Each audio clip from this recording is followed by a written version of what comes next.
हल्द्वानी पहुंचे कांग्रेस महासचिव हरीश रावत ने कहा है कि इस समय देश में भाजपा के खिलाफ लगातार माहौल बनता जा रहा है।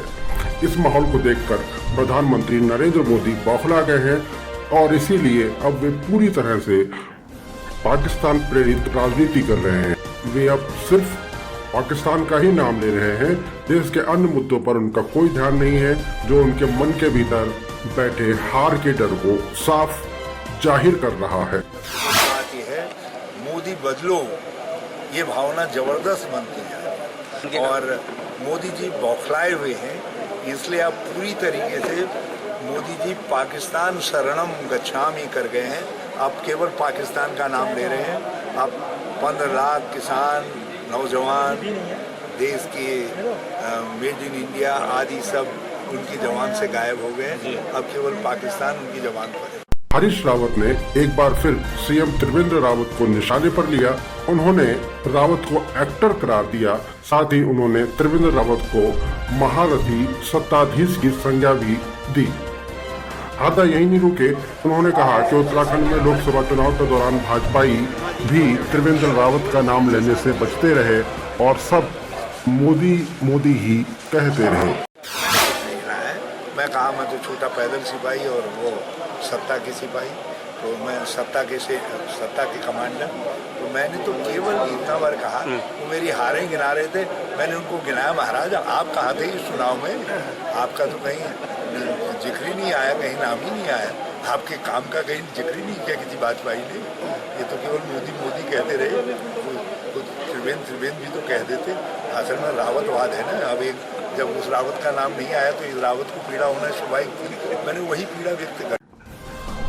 चुनाव के दौरान सभी राजनीतिक दलों के नेताओं द्वारा शब्दों की मर्यादा भूलने के सवाल पर हरीश रावत का कहना है कि चुनाव के दौरान शब्दों की एक गिरावट प्रधानमंत्री नरेंद्र मोदी की तरफ से शुरू की गई है। शब्दों की मर्यादा को देश के प्रधानमंत्री ने तार तार कर दिया है, क्योंकि प्रधानमंत्री ने लगातार राहुल गांधी और पूरे गांधी परिवार के लिए गलत शब्दों के इस्तेमाल की जो परंपरा डाली, उस परंपरा पर अब आजम खान और दूसरे दलों के कई नेता आगे बढ़ रहे हैं।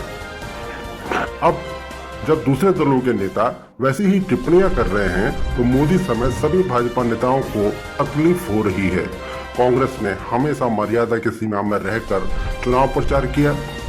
रही बात चौकीदार चोर की, तो चौकीदार शब्द का प्रयोग उनकी ही तरफ से किया गया था। हमने तो सिर्फ यही कहा कि चौकीदार ने देश के खजाने का पैसा चोरी करके अंबानी बंधुओं की जेब में डाल दिया, जो अब सिद्ध भी हो रहा है।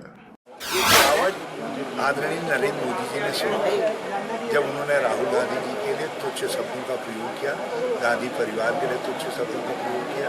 उनका अनुसरण अमित शाह ने किया, उसके बाद भाजपा के लोगों ने किया और पप्पू वारी चलाया गया राहुल गांधी और गांधी परिवार को लेकर के। तो ये जैसा इन्होंने रास्ता बनाया, अब उस रास्ते पर आजम खान जैसे लोग या दूसरे लोग चल रहे हैं तो इनको तकलीफ हो रही। कांग्रेस ने हमेशा मर्यादा बना करके रखी है, हम आगे भी बना करके रखेंगे। रहा सवाल चौकीदार चोर है का, उन्होंने खुद चौकीदार बताया है। हमने तो केवल ये कहा है कि इस चौकीदार ने चोरी से देश के खजाने का पैसा जो है अंबानी के खाते में डाल दिया, अंबानी की जेब में डाल दिया और वो सिद्ध भी हो रहा है। 526 करोड़ का जहाज 1670 करोड़ में खरीदा गया। बेनिफिशियरी कौन है? अंबानी है। और इसलिए हमने तो केवल ये कहा कि चौकीदार ने चोरी से माल अंबानी के खाते में डाल दिया। आपको हमारा यह प्रयास कैसा लगा? नीचे कमेंट बॉक्स में जाकर कमेंट करें और हमारे चैनल को सब्सक्राइब करें। साथ ही बगल में लगे बेल आइकन को दबाना ना भूलें, ताकि आपको हमारी नई वीडियो मिले सबसे पहले।